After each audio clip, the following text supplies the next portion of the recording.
एका बाजूला artificial intelligence म्हणजेच AI आणि दुसऱ्या बाजूला करोडोंचा व्यवसाय, फक्त काही लाखांची गुंतवणूक करून काही वर्षातच रोज कोट्यवधी रुपयांची कमाई।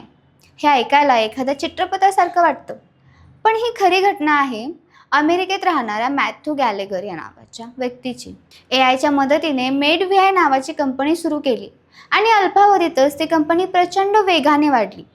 सुरुवातीला फक्त 18 लाख रुपयांच्या आसपासची गुंतवणूक करून सुरू झालेल्या या व्यवसायाने काही काळातच दररोज कोट्यवधी रुपयांची कमाई करायला सुरुवात केली। या कंपनीचा मुख्य व्यवसाय होता वजन कमी करण्यासाठी वापरल्या जाणाऱ्या GLP-1 प्रकारच्या औषधांची ऑनलाईन विक्री।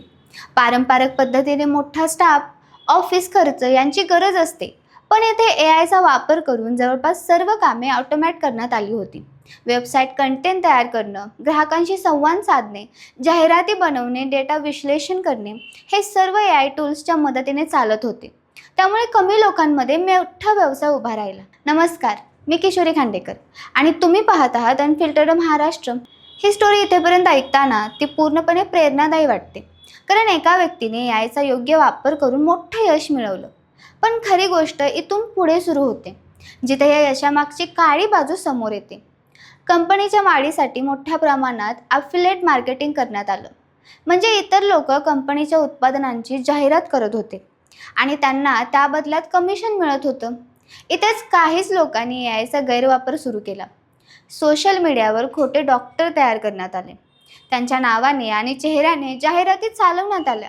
हे डॉक्टर प्रत्यक्षात अस्तित्वातच नव्हते, ते पूर्णपणे AI जनरेटेड होते। त्यांच्या नावाने लोकांना सांगितलं जात होतं की ही औषधं सुरक्षित आहेत आणि त्यांचा वापर केल्यास वजन झपाट्याने कमी होईल। या जाहिरातींमध्ये इतकी वास्तवता होती की सामान्य माणसाला त्या खऱ्या वाटत होत्या। हळूहळू या प्रकरणाची चर्चा वाढू लागली आणि काही तज्ज्ञांनी या जाहिरातींची पडताळणी केली, तेव्हा अनेक गोष्टी संशयास्पद वाटल्या। काही इमेजेसमध्ये AIचे स्पष्ट चिन्ह दिसत होते, काही प्रोफाईल्स पूर्वी वेगळ्या कामांसाठी वापरल्या गेल्या होत्या आणि नंतर त्यांना डॉक्टर म्हणून दाखवण्यात आले होते। या सर्व प्रकारामुळे रेग्युलेटरी अथॉरिटीजचे लक्ष वेधले गेले। आरोग्य क्षेत्राशी संबंधित असल्यामुळे या प्रकरणाची गंभीरता आणखी वाढली। अमेरिकेतील संबंध संस्थांनी यावर प्रश्न उपस्थित केले आणि काही दावे दिशाभूल करणारे असल्याचे सांगितले। त्यामुळे या कंपन्यांच्या कामकाजावर आणि मार्केटिंग पद्धतीवर प्रश्नचिन्ह निर्माण झाले। या संपूर्ण घटनेतून एक गोष्ट स्पष्ट होते की AI हा एक अत्यंत शक्तिशाली टूल आहे। तो योग्य पद्धतीने वापरला तरी एखाद्या व्यक्तीला किंवा व्यवसायाला प्रचंड वेगाने पुढे घेऊन जाऊ शकतो, पण त्याच वेळी जर त्याचा वापर चुकीच्या हेतूसाठी केला तर तो विश्वासघातक ठरू शकतो। मॅथ्यू गॅलेगर यांची स्टोरी ही केवळ यशाची कथा नाही, तर ते एक मोठा धडा आहे। आजच्या काळात डिजिटल मार्केटिंग, स्टार्टअप्स आणि ऑनलाईन व्यवसायांमध्ये AIचा वापर झपाट्याने वाढत आहे। अनेक जण automation, content creation, lead generation यासाठी AI टूल्सचा वापरत आहेत।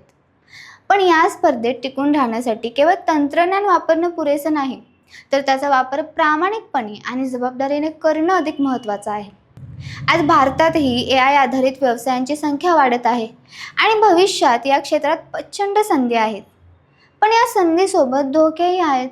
जर एखादा व्यवसाय फक्त जलद पैसा कमवण्याच्या उद्देशाने AIचा वापर करत असेल आणि ग्राहकांना चुकीची माहिती देत असेल, तर तो व्यवसाय जास्त काळ टिकणार नाही। ग्राहकांचा विश्वास हा कोणत्याही व्यवसायाचा पाया असतो आणि तो एकदा गमावला की पुन्हा मिळवणं अत्यंत कठीण असतं। त्यामुळे AIचा वापर करताना इथेतील अप्रोच ठेवणं गरजेचं आहे। शेवटी ही स्टोरी आपल्याला दोन गोष्टी शिकवते।